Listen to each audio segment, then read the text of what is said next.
Bonjour à tous, dans cette vidéo nous allons voir ensemble quel matériel faut-il acheter pour faire des vidéos sur son blog.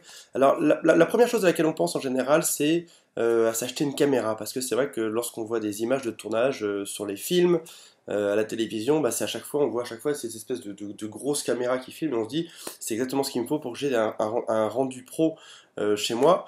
Au final, si on regarde bien sur les blogs, si on regarde bien ce que les blogueurs utilisent pour faire leurs vidéos, on se rend compte que très souvent ce ne sont pas des caméras qui sont utilisées, mais c'est plutôt des appareils photo. Alors, on ne parle pas de petits appareils photo qui pour se déplacer et faire des photos de vacances, on parle plutôt de gros appareils photo qui ressemblent un peu plus à ça. Disons que ces appareils photo ont plusieurs avantages. Le premier, c'est que ils sont maniables, on peut les déplacer plus facilement, ça prend pas beaucoup de place non plus par rapport à peut-être un caméscope qui serait peut-être un peu plus gros. L'autre avantage, c'est que ils ont des très bonnes qualités d'image parce qu'ils ont des gros capteurs à l'intérieur, c'est les capteurs CMOS, qui sont très très gros, et du coup ça fait une image qui est peut-être plus lumineuse lorsqu'il fait un peu plus sombre, qui donne peut-être un meilleur rendu globalement que sur une caméra qui aura un capteur qui sera peut-être 2 à 3 fois plus petit dessus. Alors, ça c'est le côté positif. Côté négatif, c'est vrai que ces appareils photo ont rarement des logiciels qui sont très évolués pour faire des films.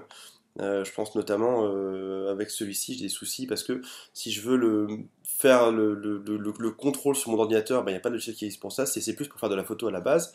Mais en même temps, il y a tellement de points positifs d'un côté et si peu de points négatifs de l'autre que forcément tout le monde passe par un appareil photo. Si vous regardez des gens comme Norman fait des vidéos, Cyprien, etc., ils ont vraiment tous leur appareil photo qui s'appelle Reflex. Alors Reflex, pour ceux qui n'y connaissent absolument rien comme moi, Reflex ça veut juste dire gros appareil photo, hein, contrairement aux compacts qui sont les appareils tout plats qu'on utilise peut-être plus pour aller en vacances, etc., qu'on glisse dans sa poche comme ça. Donc voilà, donc première chose importante, c'est déjà de savoir si on s'oriente plutôt vers caméra ou sur appareil photo. Sachez dans tous les cas que les deux cas sont possibles. Vous pouvez tout à fait acheter une caméra ou un appareil photo. Vous pouvez même utiliser finalement un appareil compact. Il n'y a vraiment pas de règle.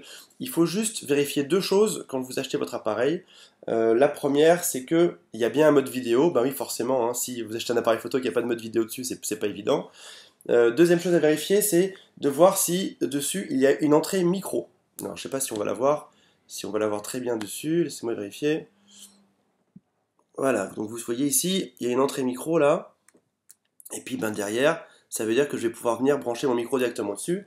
Ça veut dire par exemple que si jamais je veux avoir un son un peu meilleur à un moment donné ou pas, et qu'est-ce que je fais? Je rajoute mon micro qui est juste comme ça au-dessus.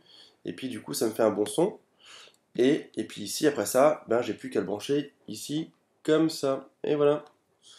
Et donc là, je passe d'un son qui n'est vraiment pas terrible avec juste l'appareil, parce que les appareils photo n'ont généralement pas des très bons micros, à un son qui est superbe avec un petit micro dessus. C'est aussi un micro qui peut se déporter, c'est un micro que je peux, si je veux, emmener beaucoup plus loin en rajoutant une rallonge, ou c'est aussi un micro-cravate que je peux rajouter juste à cet endroit-là. Donc ça, c'est assez pratique. Après ça, pour tout ce qui est du reste, par exemple, choisir l'objectif, etc.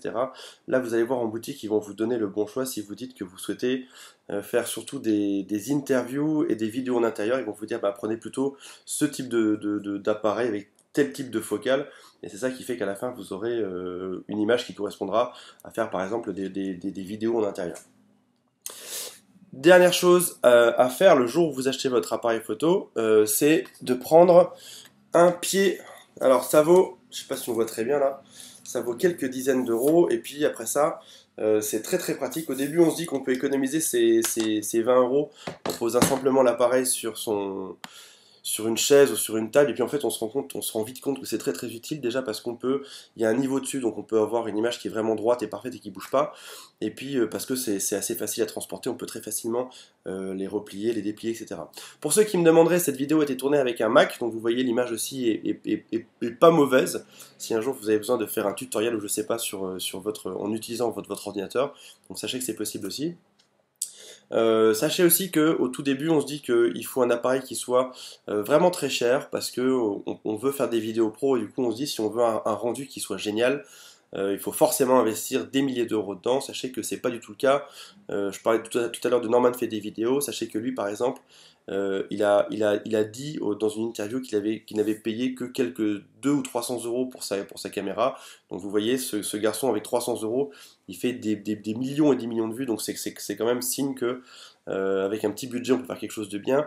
Puis sachez aussi qu'après ça, une fois que vous avez mis votre vidéo sur YouTube, la qualité est tellement dégradée que si vous avez un appareil à 10 000 euros ou si vous avez un appareil à 500 euros, il n'y aura pas une très très grosse différence dans les deux cas. Ce serait vraiment différent si vous faisiez des films et que ça passait au cinéma. Là je pense que c'est pas le cas. Là, on parle vraiment de faire des vidéos pour son blog, donc un petit appareil fera tout aussi bien l'affaire. Voilà, je vous laisse et j'espère que ces conseils vous serviront à choisir un bon appareil photo.